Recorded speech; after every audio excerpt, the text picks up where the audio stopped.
Hey guys, so this is my tutorial on how to make these little Septiceye Sams made out of loom bands. And there's two variations you can make. You can make Septiceye Sam, the normal Septiceye Sam, or anti-Septiceye Sam, who's all black. And he's sort of got like a green pupil there. And I'm going to be showing you how to make these. So first of all, the first things you're going to need are pom-poms. Any colour, they can be any colour, they can be blue or red or whatever. Pom-poms. You're going to need one of these to make one. Okay? And depending on which one you're making, if you're making Septiceye Sam, you're going to need a green pipe cleaner. And if you're making anti-Septiceye Sam, you're going to need a black one. Okay? So I'm going to go and make this guy first because, well, he's the main guy and I just got like tons of green loom bands for this. So, okay, so first of all, you take your pom-pom, and here I have a box of just all colours of loom bands. And what you're going to do is you're going to start wrapping just loom bands right the way around this. Just start laying them on in all directions. Doesn't matter what colour they are, because we're going to cover them all in green or black anyway, depending on who you're making. So you want to just start layering loom bands on. I don't know if you can see this or not. I'm filming this with my phone at a very weird angle. So you want to start like just wrapping tons and tons of loom bands right the way around this thing. And it'll just squish it all in. It'll start looking a bit squished.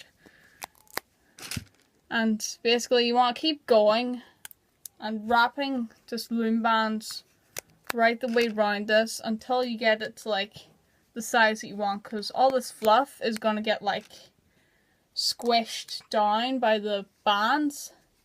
So it'll get smaller, and then the more bands you put on it, the bigger it gets.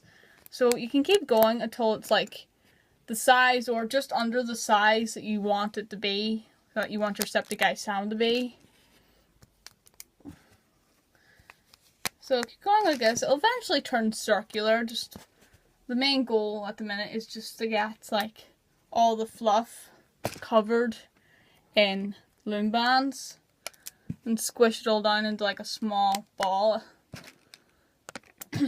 See, it doesn't matter what colour the pom-pom is or what colour the loom bands are, because it's all gonna just be covered in green anyway, or black. So yeah, keep going at this pace, just covering all of it up. And when you're done with that, it should look like this. This is one I did earlier. It's all covered. Like the pom-pom is non-existent by this point. And it's just like under the size I want it to be. So yeah, keep going at this until it looks like this. I went ahead and did this ahead of time because it would be very, very boring watching me sit and like just layer loom bands over a pom-pom. So when it's like this, what you do now is you get your green or your black loom bands and doing the same thing again. You just start layering them. Now there's a particular way I layer this one. If you can tell a bit, like I don't know if you can tell or not, but with this one, all the loom bands are sort of going in the one direction. Like they're all sort of going back like this, because that's the way an eye is. When you look at like the anatomy of an eye, all like the strands are going backwards, and except for this part in the middle, I just put over to sort of secure it in place so it doesn't ping off. But all of them are sort of going in the one direction, so that's the way I layer it. You don't have to do it like this, but I just thought it would make it look like a bit more realistic, especially when he's in his jar, which I'll get to the jar in a minute. I dropped the thing. Hold on. Ah! Okay, so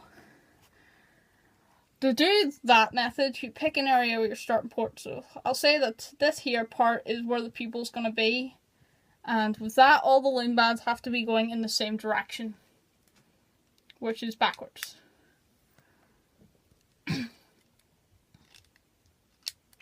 So I'll just do like a couple here.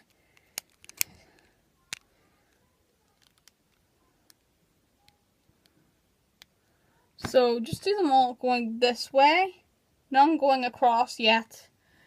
And when I did get to doing the ones that go across, just to secure it, I used like clear green ones instead of like normal green ones. But you don't have to do this because it was just optional. I just thought it'd make it look a bit more hidden, but no, it doesn't really. So yeah, and just keep layering them all in the one direction. Sorry I can't lean over the phone right now. It's very hard to put these on while laying over the phone. It's a very odd angle. Okay, and you do them across as well, like just here. It's like in a sort of star design, just all going backwards. And joining at the back. It doesn't matter what they look like on the back. But just as long as the front looks sort of nice. Like this. Okay. So I'll do just a couple more here to speed it up a little bit.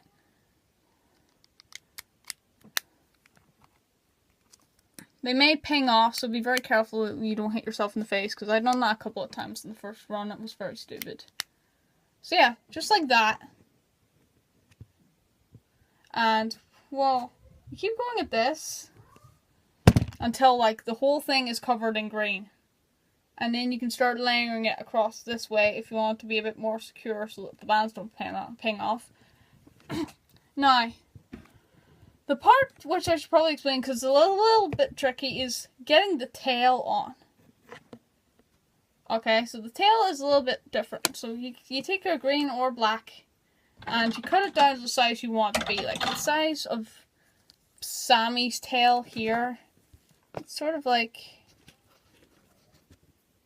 just about that. So just about like that long. And so you can cut that down to size. Like so.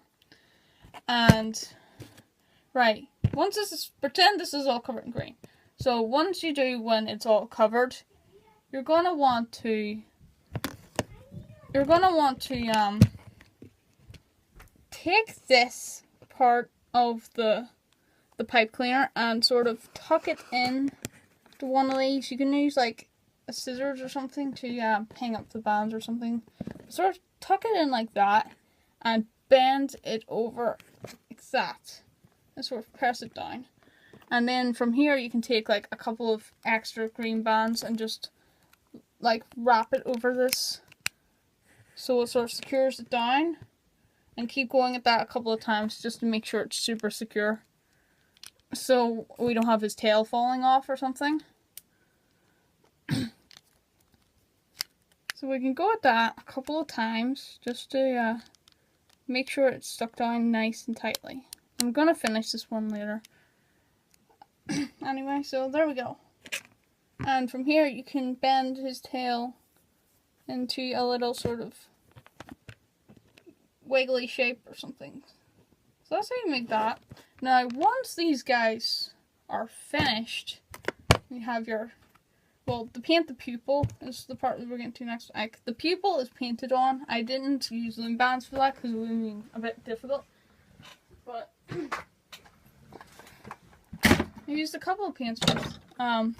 With Septiceye, I used a dark, or a sort of a green color of acrylic paint. This is like light green. I didn't use a dark green because the dark green was way too dark, but the light green sort of gives it a nice sort of darkish, but not too dark, but not as light as this green. So I painted on the people that. With this guy, it was like a light blue color. It was this like a light blue acrylic paint color, and the pupil was just black acrylic paint. And if you want, you can add a bit of white acrylic to give him those little white highlights that he has on his pupil in like the images and stuff you see. So that's how you paint those on. Now definitely wait for the paint to dry before like you do anything else with it. Now once you have your little Septiceye done, there's like 2 things you can do with it.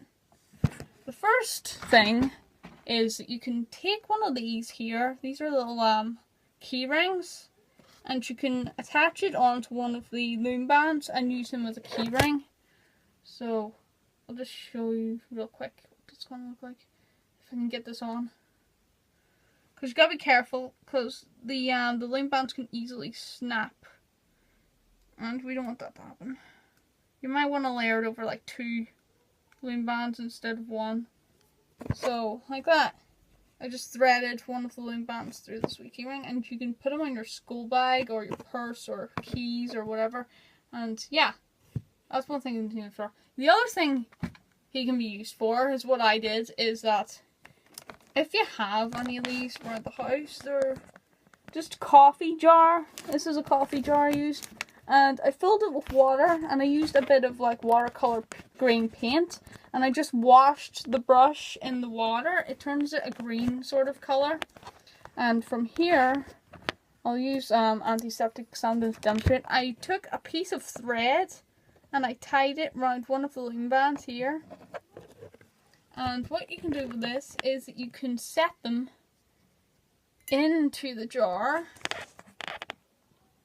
and they just float there. Now, it's going to take them a while it'll take them about 2 days to sink to the bottom of the jar, because I don't know how it works. Like, the water gets absorbed in the pipe cleaner and the probably the pom-pom on the inside, and it'll slowly start to sink down to the middle, which is why I have the piece of thread here, because it'll keep it upright. It'll stop it from sinking all the way to the bottom, which is not what we want. And from that, you just like have it hang over the edge, and then you can secure the lid. And like, I wrote his name down here. And it's just like a little desk buddy or something. He just floats in his little tank and stuff, and then you can pull him out again with this thread. So that's the other thing he can be used for. So yeah, that's basically it. They're very easy to make. Pom-poms, loom bands, and pipe cleaners. And yeah, they can be used for a lot of things. I'm planning on selling a couple of these in like a craft fair I'm doing over Christmas. So hopefully they'll sell. And yeah, thanks for watching. Hope you enjoy your Septiceye Sams. Bye.